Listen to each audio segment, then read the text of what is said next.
여러분 안녕하십니까. 9월 18일 월요일입니다. 굿모닝 글로벌 시작합니다. 박명석입니다. 지난 금요일 뉴욕 증시 물가에 대한 우려가 지속되는 가운데 반도체주의 하락폭이 확대되면서 전반적으로 하강 압력을 받았습니다. 물가에 대한 우려 역시나 유가에서 좀 출발을 하고 있습니다. 지난주에 WTI가 90달러 선을 넘었었죠. 그런데 지난 금요일에는 91달러 선까지 넘겨버렸습니다.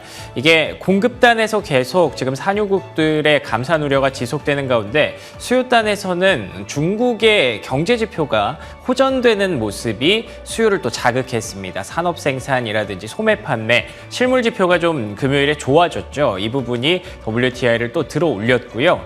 뿐만 아니라 미국의 8월 수입 물가 역시 0.5% 전월 대비 상승하면서 이 역시 물가에 대한 우려, 인플레이션에 대한 우려를 자극하기에 충분했던 것으로 보입니다. 특히나 말씀드린 대로 반도체주의 낙폭이 좀 더 두드러졌습니다.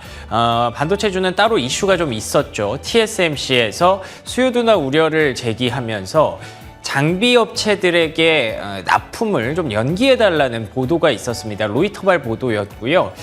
이에 따라서 TSMC뿐만 아니라 엔비디아, AMD 그리고 또 지난 목요일에 성공적으로 상장했던 ARM, 장비주, ASML, 램리서치, 반도체주 전반적으로 약세가 나타나면서 필라델피아 반도체주는 3% 넘게 급락세가 나타났습니다. 그리고 우리가 좀 걱정하고 있었던 부분이 자동차 업체들의 파업이었죠. 미국 자동차 노조가 결국 파업을 시작했는데 오히려 시장에서 걱정을 하고 있었고 알고 있어서 그런지 영향력은 좀 미미했습니다. 포드는 좀 빠졌지만 GM과 스텔란티스는 오히려 올라오면서 영향력을 좀 상쇄시켜주는 모습이었죠. 그리고 경제지표 하나만 더 말씀드리면 미시간대의 9월 심리지표와 기대 인플레이션이 발표됐습니다. 모두 전월 대비 소폭 하락했습니다. 기대 인플레이션이 하락했다는 건 인플레이션 우려가 누적되고 있었던 점에서 충분히 시장에 호재가 될 수도 있었는데 글쎄요. 미시간대에서 어떤 얘기를 했냐면 이게 지금 연방정부 셧다운 우려로 인해서 소비 심리가 추가로 하강할 수 있다라는 지적을 내놨습니다. 그렇다면 연방정부 셧다운 글쎄요. 호재가 되기에는 좀 어렵겠죠. 이 와중에 또 이번 주는 FOMC가 개최됩니다. 이러한 분위기 속에서 FOMC도 사실 우리가 모두 알고 있는 시나리오로 아마 전개될 가능성이 높은데 그렇다면 호재로 인식할까요? 또 위기로 인식할까요? 참 어려운 시장이네요. 전략 함께 고민해 보시죠. 월요일 굿모닝 글로벌 지금부터 출발합니다.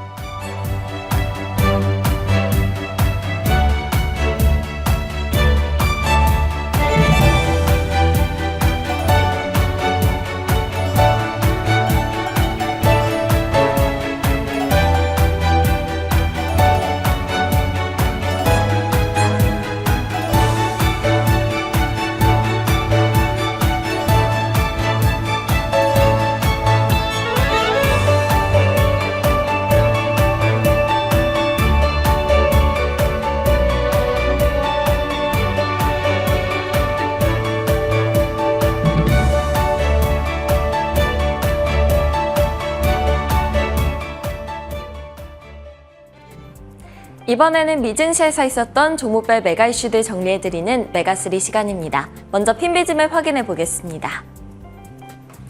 지난 금요일장에선 S&P 500 지수 내 11개 업종이 모두 하락했습니다. 기술 섹터, 에너지 섹터, 임의소비재 섹터 등이 약세를 주도했는데요. 빅테크주들이 고전을 면치 못했습니다. 마이크로소프트가 2.5%, 메타가 3.66%, 아마존이 3% 가까이 하락했고요. 엔비디아가 3.7%가량 하락했는데요. 반도체주들이 전반적으로 빨간불을 켜고 있죠. TSMC가 불안한 수요로 장비 업종에 납품 연기를 요청했다는 소식이 전해지자 반도체 업종이 다 같이 하락했습니다. 전날 25%가량의 폭등세로 성공적인 상장을 한 영국 반도체 설계 기업 암은 이날은 4% 이상 하락했습니다.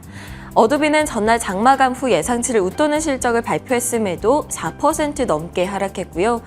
자동차 관련주들은 전미 자동차 노조가 부분 파업에 들어갔다는 소식이 나온 가운데 주가에는 큰 타격을 받지는 않았는데요. 제너럴 모터스가 0.9% 오르고 스텔란티스가 2% 올랐고요. 포드는 약보합으로 마감했습니다. 찰스슈왑은 고객 자산이 전월 대비 2% 감소했다는 소식이 전해지자 장중 5% 가까이 하락하다가 2.58% 하락 마감했고요. 일라이 릴리, 존슨앤드존슨 등 제약 업종이 하락했는데 연방거래위원회에서 제네릭 경쟁에 영향을 줄 수 있는 부적절한 특허를 용인하지 않을 것이라고 경고한 영향을 받았습니다. 그럼 오늘의 메가3 확인해 보겠습니다. 오늘은 불안한 수요로 우려감이 커지고 있는 반도체 섹터부터 살펴보고요. 그 다음으로는 자동차 그리고 에너지 섹터 이야기까지 해보겠습니다. 먼저 반도체 섹터 소식부터 보겠습니다. 세계에서 가장 큰 파운드리 기업이죠. TSMC가 칩 수요 둔화에 대한 우려로 칩 장비 공급 업체들에게 일부 납품을 연기할 것을 지시했다는 소식이 들려왔습니다. 이 때문에 TSMC 주가는 2.4% 하락했고요. 주요 칩 장비 제조업체들의 주가도 일제히 하락세를 나타냈는데요. 어플라이드 머티리얼즈, 램 리서치 주가는 4% 이상, ASML 주가는 3.7% 하락했습니다. TSMC는 이번 결정과 관련해서 시장 소문에 대해서는 답하지 않는다라고 밝혔는데요. 다만 시장은 TSMC가 향후 반도체 시장을 보수적으로 보고 있기 때문이라고 분석하고 있습니다. 지난 7월 올해 가이던스를 하향 조정을 하면서 전년 대비 매출이 10% 감소할 것이라고 전망한 바가 있는데요. 경제 상황이 약해지고 있고 중국 경기가 더디게 회복이 되고 있으며 최종 시장의 수요가 둔화하는 등으로 인해서 고객사들이 재고 관리를 더욱 신경 쓰고 있다는 언급을 하기도 했었죠. 이에 더해서 TSMC가 최근 숙련 인력 부족 등의 문제로 인해서 미국 애리조나주 공장 첫 가동을 2025년으로 1년가량 늦추기로 한 점도 반도체 전망을 어둡게 하고 있습니다. 다음은 자동차 기업들 소식 가져왔습니다. 전미 자동차 노조가 디트로이트 대형 자동차 3사를 상대로 파업에 돌입을 했습니다. 하지만 그럼에도 불구하고 이 기업들의 주가는 타격을 크게 받지는 않은 모습이었는데요. 포드가 장중 등락을 반복하다가 0.08% 약보와 마감했고요. 제너럴 모터스는 0.86%, 스텔란티스는 2.18%나 올랐습니다.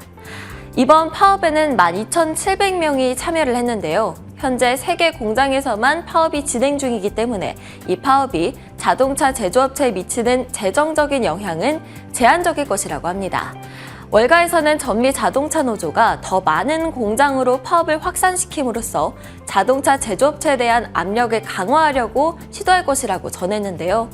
한편 미국의 조 바이든 미국 대통령은 자동차 회사들이 노조원들의 뛰어난 기술과 희생 덕분에 기록적인 이익을 얻었는데 그 이익이 공정하게 공유되지 않았다고 말하면서 노조 측에 대한 지지를 표했다고 합니다. 다음으로는 유가 관련해서 이야기해 보려고 합니다. 에너지주가 유가 강세로 인해서 9월에 선전하고 있는데요. 15일 CNBC에 따르면 서부 텍사스산 중진유가 9월 한 달 동안 8% 이상 상승하면서 S&P 500의 에너지 섹터도 이달에만 약 5%가량 올랐다고 합니다. 에너지주 중에서는 발레로 에너지가 이달 들어서 약 12.4% 오르면서 가장 높은 상승폭을 기록했다고 하고요. 메러선 페트롤리움과 할리버튼도 각각 9% 오르면서 그 뒤를 이었습니다. 국제유가가 연고점 부근에서 움직이면서 앞으로의 방향성이 어떻게 될지 관심이 쏠리고 있는데요. 월가에서는 곧 배럴당 100달러대 부근으로 다시 튀어오를 수 있다는 분석도 나왔습니다. 뱅크 오브 아메리카에서는 오펙 플러스가 연말까지 지속적인 공급 축소를 이어간다면 내년이 오기 전에 브렌트유가 배럴당 100달러를 넘어선 수준으로 급등할 수 있을 것으로 보인다고 내다봤는데요. JP모건도 장기적으로 유가가 배럴당 80달러 부근에서 횡보를 하겠지만 100달러 범위까지도 움직일 수 있다고 봤고요. PVM도 유가가 100달러대로 오르는 것을 실현 가능한 시나리오라고 봤습니다. 지금까지 메가3였습니다.